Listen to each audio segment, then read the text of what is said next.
தமிழ்நாடு தொல்லியல் துறை பணிக்கு சமஸ்கிருதம் ஏன் தெரிந்திருக்க வேண்டும்? இதுதான் திராவிட மாடலா? அண்ணன் செந்தமிழன் சீமான் கேள்வி. அதாவது தமிழை வளர்ப்போம், தமிழை காப்போம் அப்படின்னு சொல்லிட்டு தொல்லியல் துறை பணிக்கு, அதாவது தமிழ்நாடு அரசு சார்ந்த தமிழ்நாட்டுக்குள்ள இருக்கக்கூடிய தமிழ்நாட்டு தொல்லியல் துறை பணிக்கு சமஸ்கிருதம் தெரிந்திருக்க வேண்டுமாம். ஏன் தெரிஞ்சிருக்கணும்? ஏன் தமிழ் தெரிஞ்சா பத்தாதா அப்படின்னு அண்ணன் செந்தமிழன் சீமான் தனது அறிக்கையில் நாம் தமிழர் கட்சியின் சார்பாக சரமாரியான ஒரு கேள்வி கேட்டிருக்கிறாரு. அதை பத்தி விளக்கத்தை தான் இந்த காணொலியில பார்க்க போறோம். உங்களோட நான் உயிர்மை வசந்தகுமார். வாங்க காணொலிக்குள்ள போவோம்.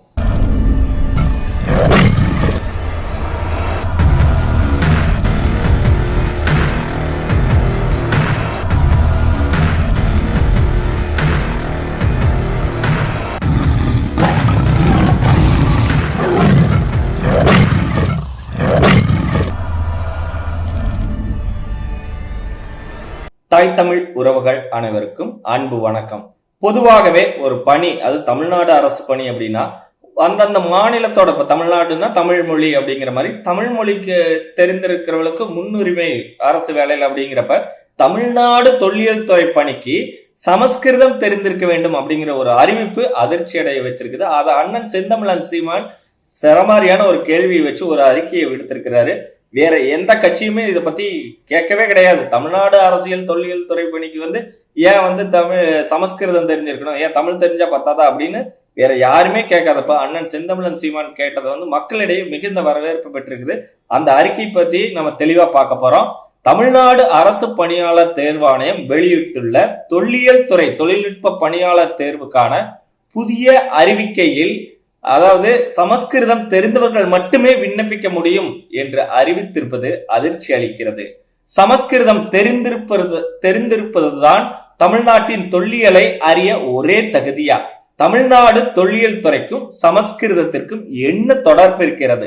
தமிழ்நாட்டின் தொல்லியலை அறிய தமிழில் புலமை பெற்றிருக்க வேண்டுமா அல்லது சமஸ்கிருதம் தெரிந்திருக்க வேண்டுமா? தமிழ்நாடு அரசு பணியாளர் தேர்வாணையத்தின் இத்தகைய அறிவிக்கை யாருடைய உத்தரவின் பேரில் வெளியிடப்பட்டுள்ளது? மாண்புமிகு தமிழ்நாடு முதல்வர் ஐயா ஸ்டாலின் அவர்களின் ஒப்புதலின் பேரில் தான் இத்தகைய அறிவிப்பு வெளியிடப்பட்டுள்ளதா? அப்படி என்றால் சட்டத்துறை அமைச்சர் ரகுபதி கூறியது போல் உண்மையிலேயே ராமரின் ஆட்சியின் நீட்சிதான் தற்போது நடைபெறும் திமுக ஆட்சியா? திராவிட மாடல் என்பது உண்மையிலேயே சமூக நீதியா அல்லது மனு நீதியா அப்படின்னு பல கேள்விகளை அடுக்கடுக்கா வச்சிருக்கிறாரு.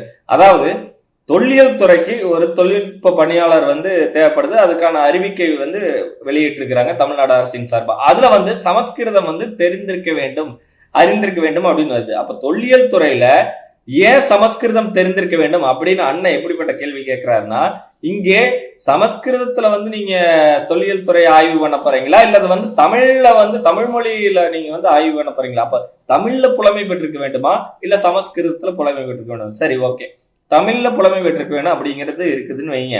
இப்ப சமஸ்கிருதம் தெரிந்திருக்க வேண்டுங்கிற அறிவிக்கை யார் அறிவிச்சது? இப்ப அதிகாரிகள் அறிவிச்சதா அல்லது உள்துறையில இருந்து வந்ததா அல்லது ஐயா ஸ்டாலின், நம்ம தமிழ்நாடு முதலமைச்சருடைய ஐயா ஸ்டாலின் அவர்களுக்கு தெரிந்தே இந்த அறிக்கை விடுக்கப்பட்டிருந்ததா?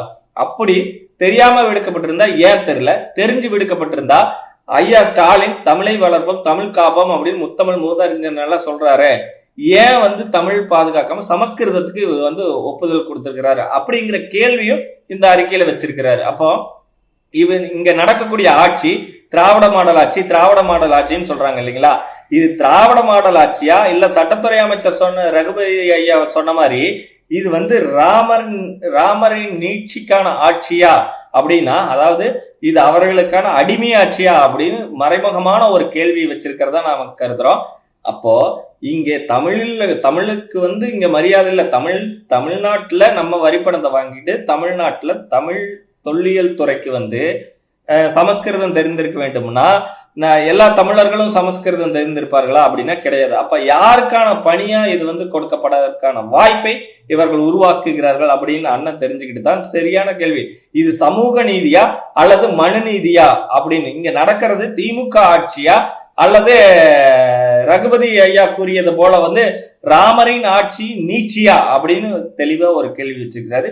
அது மட்டும் இல்லாம தொல்லியல் பணிக்கு திராவிட மொழி தெரிந்திருக்க வேண்டும் என்று தேர்வாணையம் அறிவித்துள்ளது. அது என்னையா திடீர்னு ஒரு பேரு குண்டை போட்டாங்க, தமிழ் மொழி கேட்டிருக்கிறோம், தெலுங்கு மொழி கேட்டிருக்கிறோம், கன்னட மொழி கேட்டிருக்கிறோம், மலையாள மொழியெல்லாம் தெரிஞ்சிருக்கிறோம், ஹிந்தி தெரிஞ்சிருக்கிறோம், பிரெஞ்சு, இப்படி நிறைய மொழியை பத்தி நம்ம தெரிஞ்சுக்கிறோம். அது என்ன திராவிட மொழி அப்படின்னு உங்களுக்கு கேள்வி தோணுதா?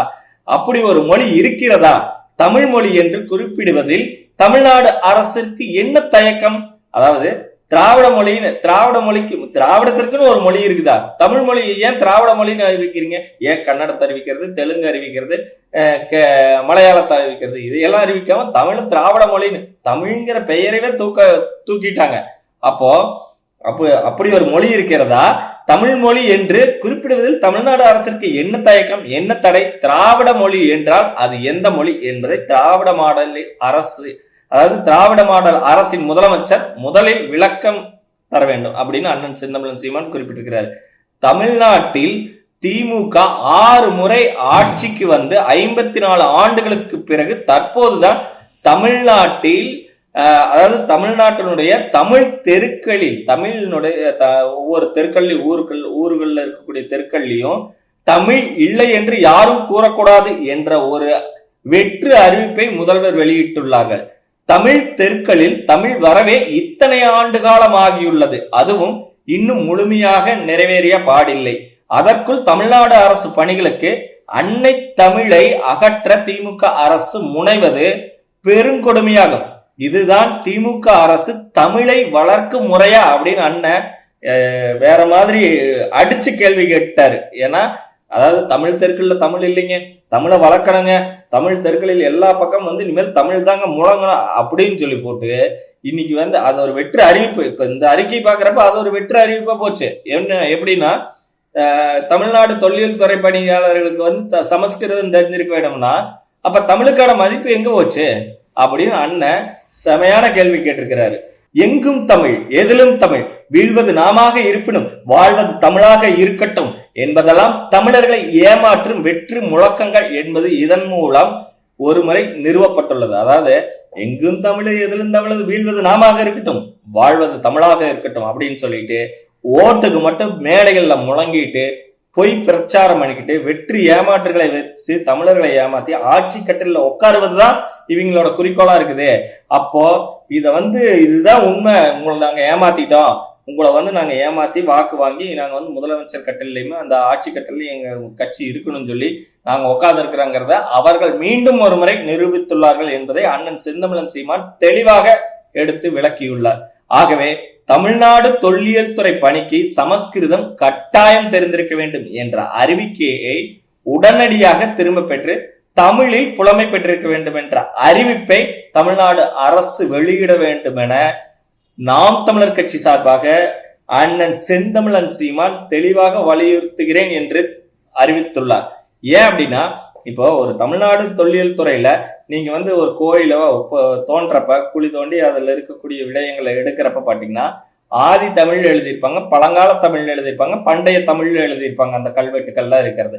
அப்போ அந்த கல்வெட்டுக்களை படிக்கிறதுக்கு நார்மலா இப்ப படிச்சிருக்கிற நம்ம தமிழ் மொழியை தாண்டி அந்த கல்வெட்டுக்களை படிப்பதற்கான ஒரு பயிற்சி எடுத்துக்கூடிய பழங்கால அந்த கல்வெட்டு எழுத்துக்களினுடைய அறிவை பெற்றிருக்கக்கூடியவர்களுக்கு பணி வழங்கணும். அப்படி இல்லாம சமஸ்கிருதம் படிச்சவங்களுக்கு வேலை தரணும் அப்படின்னம்னா அந்த சமஸ்கிருதம் படித்தவர்கள் எப்படி அந்த கல்வெட்டுகளில் உள்ள எழுத்துக்களை படித்து நமது வரலாறை நமக்கு எப்படி வந்து கொடுப்பாங்க? அப்போ நமது வரலாறு, தமிழர்களுடைய உண்மையான வரலாறை முழுக செய்வதற்கும் அதை வந்து முறையற்ற விதத்தில் வந்து நம்மளை வந்து மழுங்கடிப்பு செய்வதற்கும் நம்மளுடைய வரலாற்றை, உண்மையான வரலாற்றை மறைத்து வேறொரு ஆரிய திணிப்பை கொண்டாடுவதற்குமான திராவிட கட்சியின் ஒரு சித்தாந்த கொள்கையா இதை வந்து எடுத்திருக்கிறாங்களா அப்படின்னு அண்ணன் செந்தமிழன் சீமானுடைய மனதுல இந்த கேள்வி எழுந்தங்காட்டி வேற எந்த கட்சியிலுமே இதை பத்தி ஒரு கேள்வி கேட்டிருக்கிறாங்களான்னா அப்படி ஒரு திராணி ஏற்று கிடக்குறாங்க. இன்னைக்கு வந்து அண்ணன் செந்தமிழன் சீமான் இது கேட்கல அப்படின்னா இதுவும் தமிழர்களுக்கு தெரியாத போயிருக்கு. ஏன்னா இப்ப இருக்கக்கூடிய ஒரு பொருளாதார சூழ்நிலையில எல்லாமே அவர்கள் குடும்பத்தினுடைய வேலையை பார்ப்பதற்கும் அவர்கள் குடும்பத்தினுடைய பொருளாதாரத்தை காப்பாற்றிக் கொள்வதற்காகவும் ஓடிக்கொண்டு இருக்கக்கூடிய சூழல்ல இப்படிப்பட்ட அறிக்கைகள்லாம் சிலது வந்து மக்களுக்கு தெரியாமையே போயிருது. அப்ப இதை வந்து மக்களுக்கு கொண்டு சொல்லும் நோக்கத்தோட நாம் தமிழர் கட்சியினுடைய சார்பாக உயிர்மை வலைவலி இது முன்னெடுத்து செஞ்சிருக்குது.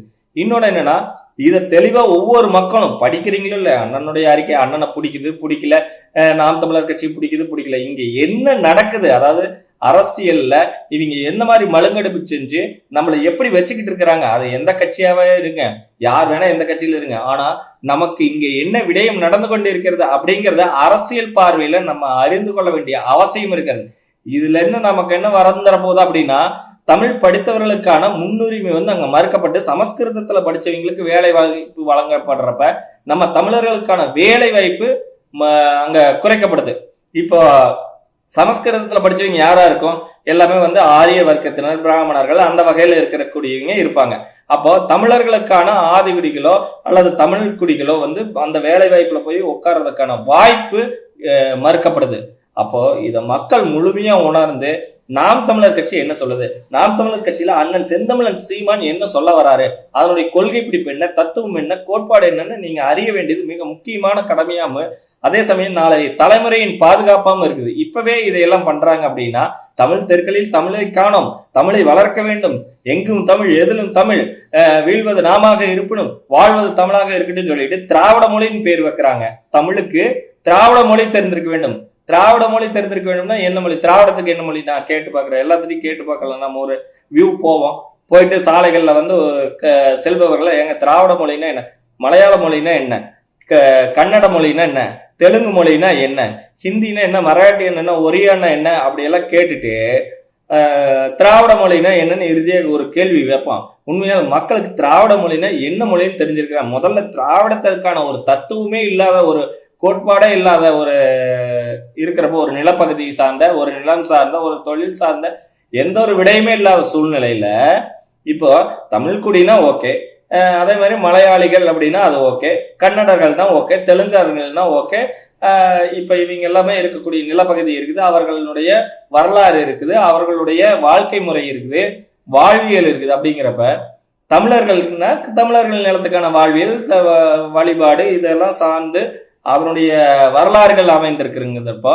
திராவிடன் வச்சுக்க, திராவிடத்திற்கான என்ன வரலாறு இருக்கிறது, திராவிடத்திற்கான என்ன மொழி இருக்கிறது, திராவிடத்திற்கான மொழி ஐயன் திருவள்ளுவர் 1000 2000 3000 வருஷத்துக்கு முன்னாடி எல்லாம் எழுதி போயிட்டாரு பாட்டாங்க, நிறைய இலக்கியங்கள் எழுதி வைக்கிறாங்களா. அந்த மொழிக்கு பேர் என்ன, தமிழுக்கு அமுதென்று பேர் அப்படின்னு எல்லாம் பாடல் வந்திருக்குது. அப்ப தமிழ் அப்படிங்கிறது, தமிழ்நாடு அப்படிங்கிறதுக்கு அப்ப இங்க திராவிட மொழின்னு அறிவிச்சவங்க நாளைக்கு திராவிட நாடுன்னு அறிவிக்கிறதுக்கு எவ்வளவு நாளாகும் அப்படிங்கிறது நம்ம உணர்ந்து தமிழர்கள் விழித்தெழ வேண்டும். நம்ம ஒவ்வொருத்தரும் இதை புரிஞ்சுக்கிட்டு அண்ணன் செந்தமிழன் சீமானுக்கு உண்மையும் நேர்மையும் நம்ம கூட நிற்க, அவர் இவ்வளவு தூரம் பாடுபடுறாரு, இவ்வளவு தூரம் நமக்காக கத்துறாரு, நமக்காக பல விழிப்புணர்வுகளை கொடுக்குறாரு, நமக்குள்ள ஒரு எழுச்சியை உருவாக்குறாரு அப்படின்னு உணர்ந்து நாம வருங்காலங்களில் அண்ணன் செந்தமிழன் சீமானுக்கு இப்போ நடப்பு நிகழ்வா பார்த்தீங்கன்னா, இனிமேல் ஊரக உள்ளாட்சி தேர்தல் வரப்போகுது. அதுல நம்ம நாம் தமிழர் கட்சிக்கு மிகப்பெரிய ஆதரவை கொடுத்து மிகப்பெரிய வாக்குகளை செலுத்தி நம்ம வெற்றி பெற செய்து உள்ளாட்சி வெல்வது போல நல்லாட்சி உருவாக்க சட்டமன்ற தேர்தலுக்கு 2026ஆம் ஆண்டுல நம்ம அண்ணன் செந்தமிழன் சீமான ஆட்சி கட்டல்ல உட்கார வைக்கல அப்படின்னா உண்மையாலும் தமிழ் மொழி திராவிட மொழி தான், தமிழ்நாடு திராவிட நாடு தான், இப்படி ஆகி போயிடும். அப்போ அதுக்கு முன்னாடி நம்ம விழித்தெழுந்து நம்ம அண்ணன் செந்தமிழன் சீமானின் கரம் பற்றி தமிழர்களாக ஒன்றிணைந்து பல ஜாதிகளாக மதங்களாக நம்ம பிரிந்து கிடப்பதை எல்லாமே மனதளவுல அழிச்சிட்டு ஒற்றுமையா ஒற்றை சொல்லா தமிழர்களாக நாம தலை நிமிர்ந்து நிக்கல அப்படின்னா நான் சொன்ன மாதிரி நடந்துரும். ஆகவே நாம தெளிவாயிட்டு நம்ம உண்மையா அண்ணனின் பின்னாடி நிற்போம்னு சொல்லிட்டு உங்களிடமிருந்து விடைபெறுகிறேன். நன்றி.